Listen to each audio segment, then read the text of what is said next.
Assalamualaikum warahmatullahi wabarakatuh. Apa kabar Ananda hari ini? Semoga sehat selalu ya. Marilah kita awali kegiatan belajar ini dengan membaca basmalah. Bismillahirrahmanirrahim. Anak-anak, masih ingatkah materi belajar yang lalu? Pekan kemarin kita telah belajar bersama tentang materi hidup tenang dengan perilaku terpuji. Di antaranya tanggung jawab, tawadhu, dan peduli. Seseorang yang berperilaku terpuji tentu berhubungan erat dengan kualitas amal ibadah sholatnya.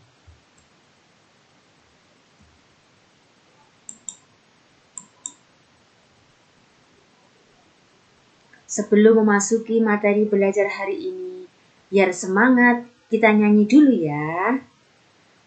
Kalau kau suka belajar tepuk tangan. Kalau kau suka belajar tepuk tangan. Kalau kau suka belajar, mari kita bersama. Kalau kau suka belajar tepuk tangan, oke. Materi belajar kita hari ini adalah sholat kewajibanku. Subtema 1, inti ibadah sholat. Nah anak-anak, simaklah baik-baik penjelasan Bu Guru berikut ini. Sholat merupakan rukun Islam yang kedua. Rukun Islam ibarat sebuah bangunan. Syahadat sebagai pondasi bangunan, sholat sebagai tiang bangunan, zakat sebagai atap bangunan, sementara puasa sebagai dinding bangunan, dan haji sebagai isi bangunan. Maka siapa yang melaksanakan sholat berarti menegakkan agamanya, dan barang siapa yang meninggalkannya, maka ia telah meruntuhkan agamanya. Selanjutnya anak-anak, pengertian sholat. Sholat menurut bahasa artinya doa. Sholat menurut istilah adalah serangkaian ucapan dan gerakan tertentu yang diawali dengan takbiratul ihram dan diakhiri dengan salam. Sholat disebut juga doa karena hampir semua bacaan sholat merupakan doa kepada Allah dan sholat sebagai bukti pengabdian diri kepada Allah Subhanahu wa Ta'ala. Sholat fardu ada 5 waktu, yaitu sholat subuh 2 rakaat, sholat duhur 4 rakaat, sholat asar 4 rakaat, sholat maghrib 3 rakaat, dan sholat isya 4 rakaat. Jumlah semuanya yaitu 17 rakaat. Waktu pelaksanaan sholat. Yang pertama, sholat subuh. Mulai terbitnya fajar shidik sampai dengan terbitnya matahari.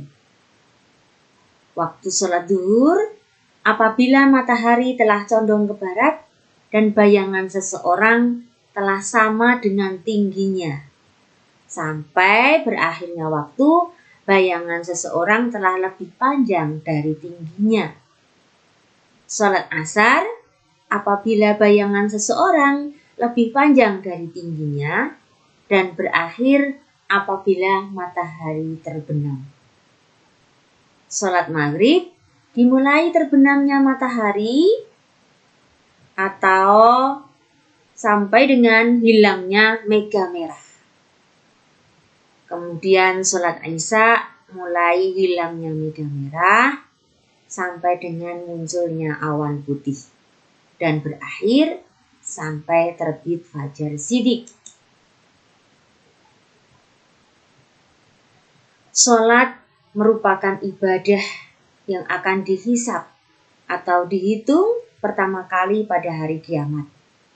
Apabila sholat kita baik, maka semua amal ibadah kita insya Allah baik. Namun, Apabila sholat kita buruk, maka semua amal ibadah kita juga buruk. Sholat dapat mencegah dari perbuatan keji dan mungkar. Artinya, kalau kita selalu berbuat baik, berarti sholat kita sudah baik. Tetapi kalau kita masih suka berbuat dosa, berarti sholat kita belum baik. Dengan sholat, kalau kita akan melakukan perbuatan tidak baik, lalu kita ingat kepada Allah. Namun apabila ada orang yang rajin sholat, tetapi masih melakukan perbuatan-perbuatan dosa, artinya sholatnya belum baik. Anak-anakku yang sholih dan sholihah, mari kita mengerjakan sholat dengan hati yang ikhlas dan khusyuk, hanya untuk mencari ridho dari Allah Subhanahu wa Ta'ala.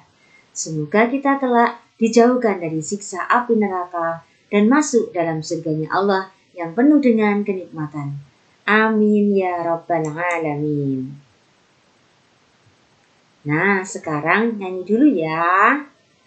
Tak lupa tugasku setiap hari, sembahyang wajibku yang 5 kali, subuh, duhur, asar, maghrib dan isya, tak akan ku lupa sampai di akhir masa.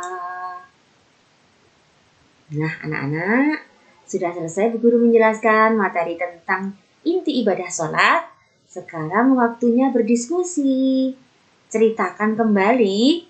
1. Apa pengertian sholat? Yang kedua, apa inti ibadah sholat? Yang ketiga, berapa macam sholat fardu? Sebutkan. Yang keempat, kapan waktu pelaksanaan tiap-tiap sholat fardu? Dan yang kelima, bagaimana fungsi sholat bagi diri kita? Kirimkan hasil diskusi kalian kepada Bu Guru. Selamat berdiskusi. Wassalamualaikum warahmatullahi wabarakatuh.